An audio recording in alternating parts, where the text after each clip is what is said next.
Good morning to all of you बेटा। आज की क्लास में आप सभी का स्वागत है। आज हम अपने इतिहास के पाठ नंबर 4 इस्लाम का उदय और विस्तार का अध्ययन के अंतर्गत उम्मद और राजतंत्र का एकीकरण के बारे में जानेंगे। पिछली कक्षा में हम ऊँटों की लड़ाई तक का अध्ययन किया था कि किस प्रकार इस्लाम बना पैगंबर मोहम्मद के नेतृत्व में और किस प्रकार 4 खलीफाओं के अधीन उसका विस्तार हुआ। अबू बकर थे, उस्मान थे, अली थे। तो जो अंतिम उनका जो खलीफा रहा उसके बारे में हम थोड़ा सा और जान लेंगे यहाँ कि जो अंतिम जो खलीफा था अली, जिसके कारण मुस्लिम 2 भागों में बटे, एक शिया और दूसरा सुन्नी। सुन्नी वो मुस्लिम थे जो कट्टर थे, जो इस्लाम की जो शिक्षाएं दी गई थी उसमें जो है पूर्णतः विश्वास करते थे, जबकि शिया जो लोग थे वो नरम स्वभाव के थे या वो बहुत ज़्यादा कट्टर मुस्लिम नहीं थे। ये जो हज़रत मोहम्मद की जो बेटी थी फातिमा, उसके वंशज थे। तो यहाँ ये पॉइंट्स इम्पोर्टेंट हो जाता है। देखिए कि अली के टाइम में 2 युद्ध लड़े जाने के बाद मुसलमानों में दरार जो है गहरी हुई, कई बार आ जाता है ये पर्सन। और अली के समर्थक और शत्रुओं के बाद में इस्लाम के 2 मुख्य संप्रदाय बने, शिया और सुन्नी। कई बार आ जाता है ये पर्सन कि शिया और सुन्नी संप्रदाय के बारे में आप क्या जानते हैं, तो हमें ये चीज़ें उसके अंदर जो है लिखनी होती है कि अली के टाइम में जो चौथा खलीफा था जिसने 656 से लेके 661 ईस्वी तक जो है शासन किया, तो उसके कारण जो है बहुत ज़्यादा जो है मुसलमानों में जो है दरार क्या हो गई थी, पैदा हो गई थी मक्का के अंदर। तो अली ने जब अपने आप को जो है कूफा, ये जगह है, कूफा है, फुस्तात है, काहिरा है, ये बहुत अच्छे समृद्ध शहर हैं इस्लामी दुनिया के। तो वहाँ हज़रत मोहम्मद की जो पत्नी थी आयशा, ये देखिए, उसके नेतृत्व के अंदर जब युद्ध लड़ा गया तो इस युद्ध को क्या बोला गया था, ऊँटों की लड़ाई। रीज़न बता देता हूँ कि इसे ऊँटों की लड़ाई क्यों कहा गया था। क्योंकि जो आयशा की पत्नी थी उसने इस सारे युद्ध को जो है ऊँट के ऊपर चढ़ कर के क्या किया था, देखा था। इसके बाद जो है ये जो युद्ध है ये समाप्त हुआ मेसोपोटामिया की जो संधि है उसके तहत। और इस कारण जो है 2 प्रकार के जो है वर्ग यहाँ आए। ये देखिए, अनुयायियों को 2 धड़ों में बांट दिया था। कुछ तो जो है अली के वफादार रहे और कुछ लोगों ने उसका साथ छोड़ दिया, और साथ छोड़ने वाले लोग क्या कहलाए, खरजी कहलाए। और बाद में एक खरजी ने जो है कूफा की एक मस्जिद में ही जो है अली की क्या कर दी, हत्या कर दी। और उसके बाद उसके जो अनुयायी थे उन्होंने जो है इस प्रशासन को क्या किया, चलाया, और मुआविया को जो है अपना अगला खलीफा क्या कर दिया, घोषित कर दिया। और उम्मद वंश जो है वो 750 ईस्वी तक क्या करता रहा, चलता रहा। और ऐसा भी लग रहा था कि अगर इसी प्रकार आपस में ये युद्ध लड़ते रहे, गृह युद्ध रहे, तो अरब भी क्या हो जाएगा, विखंडित हो जाएगा। क्योंकि घर में जब लड़ाइयाँ होती हैं तो घर मजबूत नहीं होता है, वो क्या हो जाता है, कमज़ोर हो जाता है। लेकिन यहाँ पर एक नए वंश का जो है उदय हो जाता है, वो उदय होता है, वो वंश कौन सा आता है, उम्मद वंश।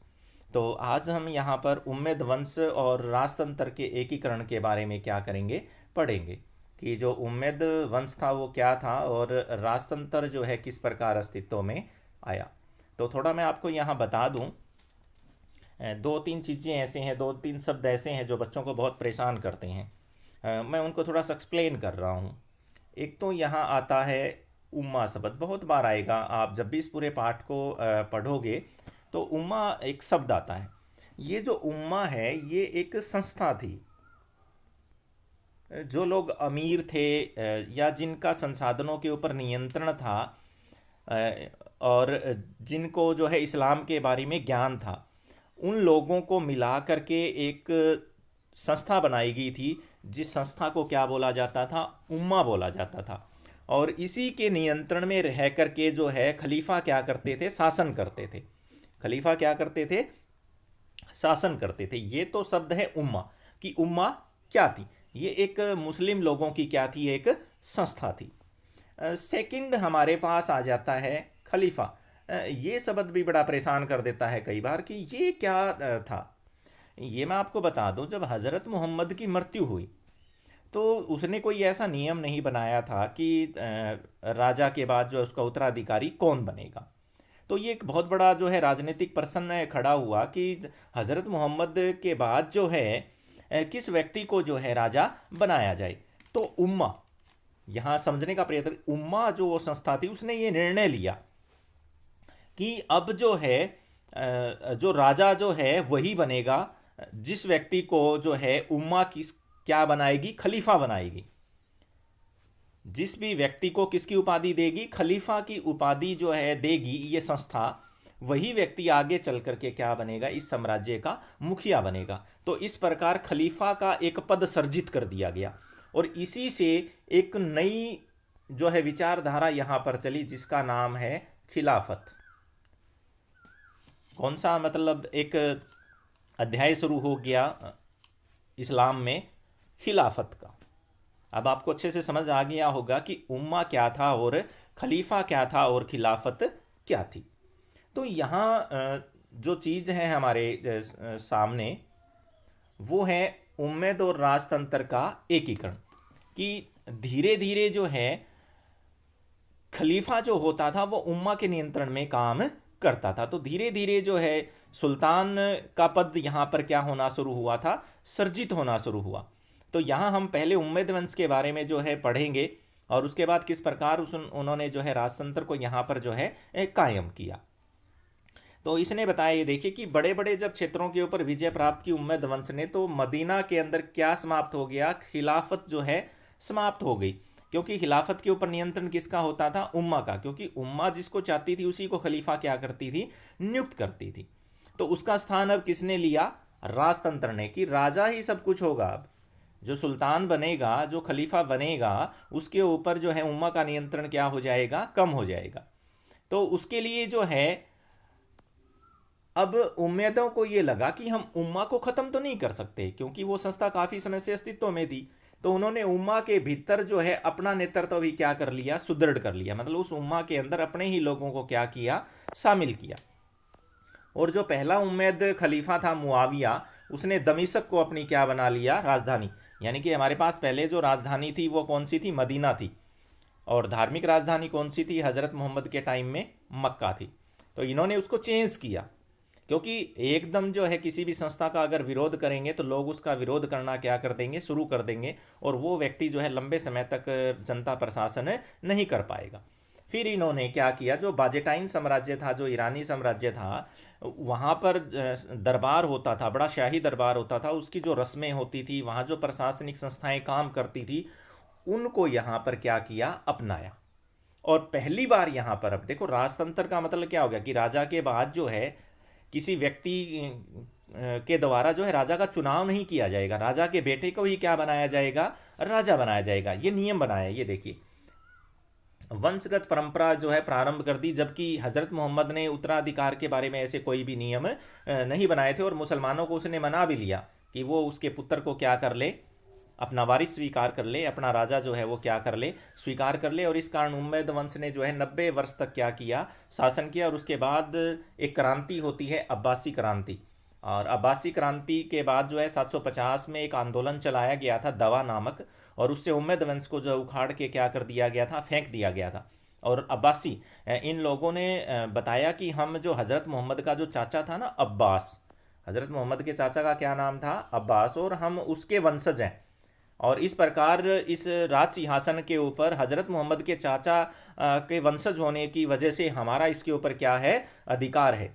और उम्मैद का जो शासन वंश था उस समय ये एक बहुत बड़ी जो है साम्राज्यिक शक्ति क्या हो गया था, बन गया था। और अब वो इस्लाम पर आधारित नहीं था, क्योंकि हज़रत मोहम्मद ने तो धर्म के ऊपर आधारित अपने साम्राज्य की स्थापना की थी, लेकिन उम्मैदों ने उस धर्म के विपरीत जो है राजतंत्र पर आधारित एक साम्राज्य का क्या किया, निर्माण किया। और उनका सहयोग कौन कर रहे थे, सीरियाई सैनिक। ये बड़े ही बहादुर होते थे। इसके साथ साथ में ईसाई धर्म का भी प्रचलन था इस क्षेत्र में, ईसाइयों को भी विजित किया था। तो वो लोग जो है लिपिक और अधिकारियों के रूप में इसमें क्या हो गए, शामिल हो गए। लेकिन इस्लाम को दूर नहीं किया। उम्मैद की जो शासन व्यवस्था थी उसको वैधता प्रदान करने का काम आज भी किसका था, इस्लाम का ही था। उसके बाद नेक्स्ट हमारे पास हम पहुंचते हैं कि जो इस्लामिक जो सभ्यता थी उसको जो है अलग थलग नहीं किया गया। ये देखिए, इस्लाम के नाम पर इन लोगों ने जो है जो भी आंदोलन वहाँ पर होते थे उनको उम्मैद वंश के लोग क्या करते थे, दबाते थे।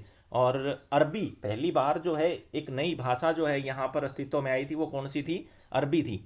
और सबसे ज़्यादा श्रेय अगर हम उम्मैद के शासन काल के अंदर अगर देखेंगे तो अब्द अली मलिक, इस व्यक्ति का नाम सबसे ऊपर आता है उम्मैद के शासनकाल के अंदर, जिसने अरब क्षेत्र को एक विशेष जो है पहचान दिलाई, अरबी भाषा को एक विशेष जो है पहचान दिलाई। ये देखिए, इसने बताया, देखो इस्लाम और दोनों को मजबूती से, जो उसका शासनकाल था उसको भी और इस्लाम को मजबूती दी। अरबी को जो है प्रशासन की क्या बनाया, भाषा। कई बार ये प्रश्न आ जाता है, और कई बार ये भी आ जाता है कि अब्द अल मलिक के बारे में आप क्या जानते हैं। तो आप बिल्कुल इसको अच्छे से एक्सप्लेन करेंगे कि उम्मद वंश का एक जो है बहुत ही महत्वपूर्ण जो है सुल्तान रहा है। इसने जो है सबसे पहले फर्स्ट टाइम में सिक्कों का विकास किया। ये देखिए, इस्लामी सिक्कों को क्या किया, जारी किया। सोने की दिनार होती थी और चांदी के क्या चलते थे, दिरहम। प्रश्न आ जाता है कई बार कि जो अरब साम्राज्य उसके अंदर जो सोने के सिक्के होते थे उसका नाम क्या था, दिनार, और चांदी का सिक्का होता था उसका नाम क्या होता था, दिरहम। और ये सेम वैसे ही सिक्के थे जो रोमर और ईरानी, ये दो महत्वपूर्ण, क्योंकि रोम वाला जो हमारा पार्ट था थर्ड, हमने उस टाइम पढ़ा था कि रोमन साम्राज्य जो तीन महाद्वीपों में फैला था, उसी टाइम में एक बहुत ही सुदृढ़ जो है साम्राज्य, ईरानी साम्राज्य भी वहाँ पर क्या हो रहा था, चल रहा था। बाजेटाइन साम्राज्य जो बाद में जो है यहाँ पर आता है, तो वहाँ पर दिनारियस और ये सिक्के चलते थे। इसके अलावा जो सिक्के होते थे उनके ऊपर सलीब और अग्निवेदी के भी क्या बने होते थे, चिन्ह बने होते थे। यूनानी और ईरानी भाषा के लेख भी इसके ऊपर क्या करते थे, अंकित होते थे। तो उसने क्या किया था कि जो ईरानी जो सिक्के होते थे उनके ऊपर से इन चिन्हों को हटाया और सिक्कों के ऊपर अरबी भाषा में अब लिखा। और जो है इसने, ये बहुत महत्वपूर्ण है, ये देखिए ये पॉइंट्स, रोक ऑफ डोम, रोक ऑफ डोम बना करके इस्लामी जो अरब की जो पहचान थी उसके अंदर बहुत बड़ा क्या दिया था, योगदान। एक ये रहस्य ये भी आपके सामने दिखाई दे रहा होगा, ये गुम्बदाकार जो हमारे पास जो है बनी हुई है, ये भी उस समय की ही एक क्या थी, पहचान थी। स्पष्ट दिखाई दे रही होगी आपको, ये देखिए, दिख रही ना आप सभी को, ये देखिए, ये इसको यहाँ से भी हम अध्ययन कर सकते हैं। ये जेरूसलम नगर की मुस्लिम संस्कृति के प्रतीक के रूप में जो है हज़रत मोहम्मद की सवरक की जो यात्रा थी उसके लिए ये रहस्यमय जो है स्मारक का क्या किया गया था, निर्माण किया गया था। उसके बाद हमारे पास ये वो सिक्के हैं, ये देखिए आप, ये बाजेटाइन के सोने का सिक्का था, ये अब्दुल मलिक ने चलाया था। ये दीनार है जिसके ऊपर जो है लिखावट की गई है। इनको आप समझ सकते हैं कि जो बाजेटाइन की जो मुद्रा प्रणाली थी उससे अरब इस्लामी जो प्रणाली थी उसके अंदर क्या किया गया था, परिवर्तन। इसमें देखेंगे ना, ये बता रहा है ना कि लंबे बालों और दाढ़ी वाला जो खलीफा है, ये देखिए, ये जो व्यक्ति इसमें आपको दिखाई दे रहा है ये यही है जिसने अपने हाथ में क्या ले रखी है, तलवार ले रखी है। तो ये सारा का सारा काम जो है यहाँ पर किसने किया था, अब्द अल मलिक ने किया था। जो मुद्रा प्रणाली थी उसके अंदर जो है बहुत ज़्यादा क्या किए थे, सुधार। ये देखिए, राज्य वित्त के पुनर्गठन भी जो है इस व्यक्ति ने किए थे। उसके बाद जो है हमारे पास नेक्स्ट आ जाती है क्रांति अब्बासी। ये अब्बास, अभी थोड़ी देर पहले मैंने बेटा आप सभी को ये बता दिया था कि अब्बासी क्रांति कैसे आई। अब्बास के जो है वंशज थे ये, जो हज़रत मोहम्मद का क्या था, चाचा था। तो इन लोगों ने ये देखिए कि राजनीतिक व्यवस्था के केंद्रीकरण की जो सफलता में उम्मैद वंश को जो है भारी कीमत क्या करनी पड़ी, चुकानी पड़ी। क्योंकि जब आप किसी एक वर्ग को दबाना शुरू कर देते हैं तो जो लोग अपने आप को वहाँ पर असहाय महसूस करते हैं वो दूसरी साइड में क्या होना शुरू हो जाते हैं, इकट्ठा होना शुरू हो जाते हैं। तो वही यहाँ हुआ। ये देखिए कि दवा नामक आंदोलन था, ये मैंने अभी थोड़ी देर पहले आपको बताया था, 750 ईस्वी के अंदर। और अब्बासियों ने ले ली, जो मक्का के ही थे। अब्बासियों ने उम्मद शासन को दुष्ट बताया और दावा किया कि ये देखिए कि हम हज़रत मोहम्मद के जो हैं वंशज है, और मूल जो इस्लाम है उसकी क्या करेंगे, पुनर्स्थापना करेंगे। और इस क्रांति से कुछ नहीं होना था। सिर्फ इन्होंने किसका सहारा लिया था, हज़रत मोहम्मद के नाम का सहारा लिया था, ताकि वो क्या बन जाए, राजा बन जाए। कोई भी परिवर्तन नहीं आया, सिर्फ एक ही परिवर्तन था, उम्मद वंश की जगह कौन सा वंश आ गया, अब्बासी वंश आ गया। और उसका एक रीज़न भी है यहाँ। रीज़न क्या है कि जो इस्लाम का जो साम्राज्य था वो बहुत लंबे क्षेत्र में फैल गया था। और ये देखिए, अगर दमिश्क से बहुत तेज़ दौड़ने वाला अगर घोड़ा था वो खुरासान, क्योंकि जो अब्बासियों का जो केंद्र था वो खुरासान था, वहाँ तक 20 दिन में पहुँच सकते थे। और यहाँ पर अरब और ईरानियों की मिली जुली क्या थी, आबादी थी। और ईरानी जो समर्थक थे वो अपने आप को असहाय महसूस कर रहे थे, उन्हें राज दरबार के अंदर वो पद जो है वहाँ पर नहीं मिल रहे थे। उसके अलावा क्या था कि सीरियाई लोग भी वहाँ बहुत ज़्यादा थे। ये देखो, सीरियाई लोगों के प्रभुत्व से ये लोग क्या थे, नाराज थे। वो चाहते थे कि राज दरबार के अंदर उन्हें बहुत बड़े बड़े क्या दिए जाएं, ओहदे दिए जाएं। लेकिन जो खुरासान के जो अरब नागरिक थे वो उम्मद शासन को पसंद क्यों नहीं करते थे, क्योंकि उनके ऊपर कर बहुत ज़्यादा लगा दिए गए थे। विशेषाधिकार नहीं थे उनके, क्योंकि सारे अधिकार किसको मिले हुए थे, सीरियाइयों को मिले हुए थे। और वहाँ पर एक ईरानी वंश भी आ जाता है। ईरानी जो लोग थे वो भी ये चाहते थे। तो वो चाहते थे कि उम्मद जो है उनको क्या किया जाए, बाहर निकाला जाए। अब देखो, दो चीज़ें, ईरानी भी इनके अंदर शामिल हो गए। उसके बाद क्या आता है कि ये देखो आप, पैगंबर चाचा के जो है वंशज थे। ये देखिए कि हम ही, हमारा ही कोई जो है मसीहा है, जो आपको इस सत्ता से क्या करेगा, मुक्ति दिलाएगा। और सत्ता प्राप्त करने का जो प्रयत्न क्या होगा, वैध होगा। और अपनी सेना का नेतृत्व इन्होंने किससे करवाया, कि ईरानी गुलाम था वो अबू मुस्लिम, जो अंतिम खलीफा जो है मारवान को जब लड़ाई हुई नदी के ऊपर, तो उसके अंदर उसने क्या कर दिया, हरा दिया। और जैसे ही अब्बासी के अंतर्गत आया तो अरबों के प्रभाव में क्या आ गई, गिरावट आ गई। क्योंकि अब प्रभुत्व किसका बढ़ गया यहाँ पर, ईरानियों का बढ़ गया। किसका प्रभुत्व बढ़ गया यहाँ पर, ईरानी संस्कृति का महत्व जो है बढ़ गया। और जो पुरानी जो राजधानी थी इनकी, उसको वहाँ से हटाकर कहाँ पर स्थापित कर दी गई, अब बगदाद में। कहाँ पर स्थापित कर दी गई, बगदाद के अंदर जो है स्थापित कर दिया गया। ये बदलाव आए थे, जो अब्बासी क्रांति हुई उसके बाद के ये बदलाव हैं।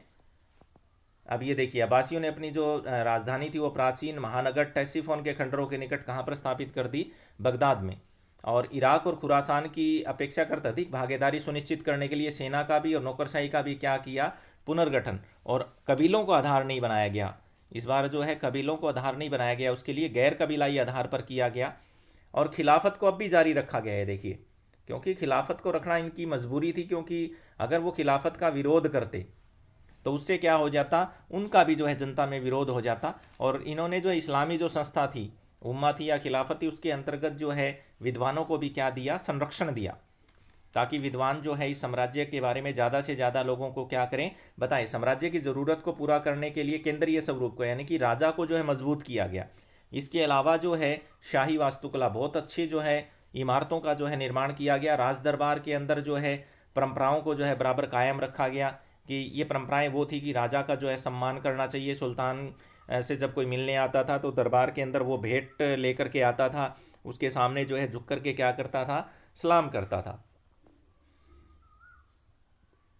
इस शासन को पहले इस बात पर गर्व था कि उसने राजतंत्र को समाप्त कर दिया है, लेकिन फिर भी जो है यहाँ पर मजबूरी थी उनकी कि राजतंत्र को उन्हें वापस क्या करना पड़ा था, स्थापित करना पड़ा।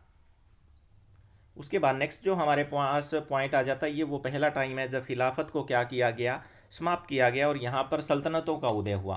फातिमी सल्तनत है, अरबी सल्तनत है, ईरानियों की सल्तनत है, ऐसे जो है खलीफा का जो पद था वो यहाँ पर पहली बार क्या हुआ, कमज़ोर हुआ। क्योंकि जब एक बहुत बड़ा साम्राज्य का निर्माण हो जाएगा, अरबियों ने एक बहुत बड़ा साम्राज्य निर्मित किया अरब से लेकर हिंदू कुश पर्वत तक। और एक अगर तेज अरबी घोड़ा अगर दौड़ता था तो एक क्षेत्र से दूसरे क्षेत्र में उसे 50 दिन लग जाते थे जाने में। कितने दिन लग जाते थे, 50 दिन। अब उन 50 दिनों के अंदर ही जो है वहाँ की सूचना जो है दूसरे स्थान पर पहुँचती थी, तो लोग वहाँ पर क्या कर रहे हैं क्या नहीं कर रहे हैं इसकी बारे में सुल्तान को जानकारी नहीं होती थी। यानी कि सुल्तान राजतंत्र के अंदर खलीफा के पद की जगह किसका पद आ गया, यहाँ पर सुल्तान का पद आया। और इसी सुल्तान के पद ने जो है किसको जन्म दिया, सल्तनत को जन्म दिया। और नई नई सल्तनतें यहाँ पर क्या है, जारी हुई। और क्या कहता है ये देखिए, क्योंकि दो प्रकार के हमने अभी यहाँ पर गुट पढ़े थे, एक तो अरब समर्थक और दूसरा कौन सा था, ईरानी। ईरानियों के समर्थक से ही अब्बासों ने जो है यहाँ पर क्रांति की, अब्बासी। तो अब अरबों को कहाँ पर धकेल दिया गया, हाशिए पर। तो फिर अरब के जो लोग थे वो भी जो है हाशिए पे नहीं रहना चाहते थे। तो जाहिर सी बात है वहाँ पर दो गुट बनने क्या हो गए शुरू, एक अरब समर्थक और दूसरा क्या हो गया, ईरान समर्थक। और दोनों में क्या हुआ, लड़ाइयाँ हुई। और दोनों में जब लड़ाइयाँ होगी तो क्या होगा, गृह युद्ध छिड़ेगा। गृह युद्ध जब छिड़ेगा तो वहाँ का जो प्रशासन है वो क्या हो जाएगा, कमज़ोर हो जाएगा। कमज़ोर हो जाएगा तो वहाँ पर गुटबंदी बननी क्या हो जाएगी शुरू, राजा के खिलाफ जो है षड्यंत्र रचे जाएंगे। तो ये उससे संबंधित था। तो उससे क्या हुआ, खिलाफत का जो संस्था थी उसको क्या कर दिया गया, तोड़ दिया गया। और नई सल्तनत का वहाँ पर क्या हुआ, उदय। ये देखेंगे आप, ये देखिए अब्बासी राज्य 9वीं शताब्दी में कमज़ोर हुआ। क्यों, क्योंकि दूर के प्रांतों पर बगदाद का नियंत्रण क्या हुआ, कम। ये देखिए सेना और नौकरशाही में अरब समर्थक और ईरान समर्थकों में आपस में क्या रहता था, झगड़ा। और 810 में खलीफा हारून अल रशीद के पुत्रों अमीन और मामून के समर्थकों के बीच भी क्या हो गया, गृह युद्ध, जिससे गुटबंदी और भी ज़्यादा क्या हो गई, गहरी। और तुर्क जो गुलाम अधिकारी था उनका एक नया मामलुक गुट वहाँ पर क्या हो गया, बन गया। एक नया गुट अस्तित्व में आ गया यहाँ। सियाओं ने एक बार फिर सुन्नी रूढ़िवादिता के लिए सत्ता की प्रतियोगिता की। ये दोनों मैंने आपको पहले ही बता दिए थे कि सिया और सुन्नी दो प्रकार के मुस्लिम यहाँ पर थे, उन दोनों में प्रतियोगिता फिर शुरू हो गई। और इससे क्या हो गया, छोटे छोटे राजवंश क्या हो गए, अस्तित्व में आए। खुरासान और ट्रोक्सियाना यानी कि तुरान और रोक्सस के पार वाले इलाके में ताहिरी और समानी वंश, ये दो नए वंश आ गए। अभी हमने उम्मद के बारे में, अब्बासी वंश के बारे में पढ़ा। यहाँ दो नए वंश उभर करके हमारे सामने आए, ताहिरी और समानी वंश। इन्होंने मिस्र और सीरिया के अंदर कौन सा वंश आ गया, तुलुनी। तो अब अब्बासियों की जो सत्ता थी वो कहाँ तक सीमित रह गई थी, केवल मध्य इराक तक। यानी कि विघटन होना शुरू हो गया खिलाफत का। और 945 में ये बिल्कुल क्या हो गई, छिन गई। क्योंकि जब ईरान के अंदर एक नया वंश बुहावी नामक सिया वंश ने बगदाद के ऊपर क्या कर लिया, कब्जा कर लिया। और उसने यहाँ पर पहली बार जो है किसकी उपाधि धारण कर ली, शहंशाह की। राजाओं का ही क्या बन गया वो, राजा। लेकिन उसने किसकी पदवी धारण नहीं की, खलीफा की। क्योंकि मैंने आपको पहले बताया था कि जो भी राजा बनता था उसे किसकी उपाधि दी जाती थी, खलीफा की उपाधि। तो उन्होंने अब्बासी खलीफा को उन सुन्नी प्रजाजनों के प्रतीकात्मक मुखिया के रूप में क्या कर लिया, बनाए रखा। लेकिन उन्होंने खिलाफत को जो है ख़त्म नहीं किया, ख़त्म करते तो विरोध हो जाता। चतुराईपूर्ण निर्णय था ये, देखिए उनका। क्योंकि एक अन्य सिया राजवंश फातिमा की महत्वाकांक्षा थी कि इस्लामी जगत पर वो शासन करे। तो यहाँ पर दूसरी सल्तनत का उदय हो जाता है, फातिमी सल्तनत। जो मैंने जैसे ही ये स्टार्ट हुआ था पॉइंट हमारा, तभी मैंने आप लोगों को बताया था। ये देखिए पैगंबर मोहम्मद की बेटी है, मैंने बताया भी था ना आपको जस्ट थोड़ी देर पहले कि फातिमा के वंशज थे। हज़रत मोहम्मद के कोई पुत्र नहीं था, उसकी एक बेटी थी, कौन थी, फातिमा। तो इन्होंने कहा कि हम फातिमा के क्या हैं, वंशज हैं, इसलिए इसके ऊपर किसका नियंत्रण होना चाहिए, केवल हमारा नियंत्रण होना चाहिए। हम ही वास्तविक जो है अधिकारी है इस राजतंत्र के, इस सिंहासन के। क्योंकि हमारे पिताजी ने इसको क्या किया था, बनाया था। तो इस कारण जो है यहाँ पर फातिमी खिलाफत की भी क्या होगी, एक स्थापना। और इन्होंने अपनी जो राजधानी थी फुस्तात, ये एक अच्छा शहर था, उसकी जगह किसको बनाया, काहिरा को। आज भी मिस्र की राजधानी कौन सी है, काहिरा है। यहीं से इन्होंने प्रशासन चलाना क्या कर दिया, शुरू कर दिया। और 1950 से लेकर के 1200 के बीच इस्लामी समाज में एकल राजनीतिक व्यवस्था या किसी एक संस्कृति की नहीं थी, बल्कि सामान्य आर्थिक और सांस्कृतिक जो है प्रतिरूप यहाँ पर बने हुए थे। अलग अलग हो गए, 4-5 सल्तनतें यहाँ पर क्या कर रही थी, कायम हो रही थी। तो ये जो राजनीतिक विभाजन हुए, एकता को कायम करने के लिए राज्य और समाज को अलग करके क्या किया गया, देखा गया। और यहाँ इस्लामी जो संस्कृति थी उसकी भाषा के रूप में पहले अरबी का उदय हुआ था, अब यहाँ पर कौन सी भाषा का उदय हो गया, फारसी का विकास हो गया पहली बार। विद्वान और कलाकार और व्यापारी जो होते थे वो इस्लामी दुनिया के भीतर मुक्त रूप से क्या करते थे, घूमते फिरते रहते थे, और यही लोग जो है इस्लामी सभ्यता का क्या करते थे, प्रचार और प्रसार करते थे। बहुत से लोग ऐसे थे जो धर्मांतरण भी कर चुके थे, गांव के स्तर तक नीचे चले गए थे ये लोग। मुसलमानों की संख्या के अंदर ये वो टाइम था जब सबसे ज़्यादा वृद्धि हुई। ये देखिए अब्बासी काल में केवल 10% से कम थी, लेकिन ये आगे चलकर क्या हो गई, बहुत ज़्यादा होगी, और इस्लाम को एक बहुत अधिक सुस्पष्ट जो है क्या मिली, पहचान मिली, और धर्मांतरण जो है संभव और क्या हुआ, अर्थवान प्रतीत हो गया। अब यहाँ पर ईरानी और अरब समर्थक थे, उसके बाद में एक तीसरा संप्रदाय भी यहाँ पर क्या हो रहा था, उभर रहा था। ये देखिए दो ही थे ना, और वो तीसरा कौन सा था, मध्य एशियाई घास के मैदानों के अंदर जो है तुर्किस्तान के जो खानाबदोशी कबीलाई जो लोग थे वो थे। वो भी धीरे धीरे जो है इन्होंने क्या कर लिया था, इस्लाम को क्या कर लिया था, अपना लिया था, और ये बहुत अच्छे जो है कुशल सवार और योद्धा थे। गुलामों और सैनिकों के रूप में अब्बासियों के, समानियों के और बुहाविया प्रशासनों में क्या हो गए, शामिल, और अपनी वफादारी और सैनिक योग्यता के कारण ऊंचे पद पर क्या हो गए, पहुंच गए। और इन्होंने गजनी सल्तनत की क्या कर दी यहाँ पर स्थापना। अलबगीतीन मोहम्मद गजनबी के जो है पिताजी का नाम था, जिन्होंने 961 ईस्वी के अंदर जो है गजनी के अंदर इस सल्तनत को क्या किया। तो एक नया वंश यहाँ पर हमारे पास उभर कर आ जाता है, वो क्या होता है, गजनबी। और इनके पास तुर्कों और भारतीयों जैसी पेशेवर सेना थी, और उनकी सत्ता और शक्ति का मुख्य केंद्र अब कहाँ पर हो गया, खुरासान। ये बहुत दूर पड़ता था अफगानिस्तान में। अब्बासी खलीफाओं के ये प्रतिद्वंदी नहीं थे। महमूद के बारे में हमें पता था कि वो एक किसका बेटा था, गुलाम का बेटा था, क्योंकि भारत में भी दिल्ली सल्तनत का उदय इन्हीं ने किया था, यहीं से चला था। मोहम्मद गजनबी, मोहम्मद गोरी, वो यहीं से आए थे सारे। खलीफा सिया सत्ता के प्रति सल्तनतकारी घड़े के रूप में जो है गजनबी था, जो सुन्नी था, और समर्थन देने के लिए उसको क्या हो गया था, राजी भी हो गया था।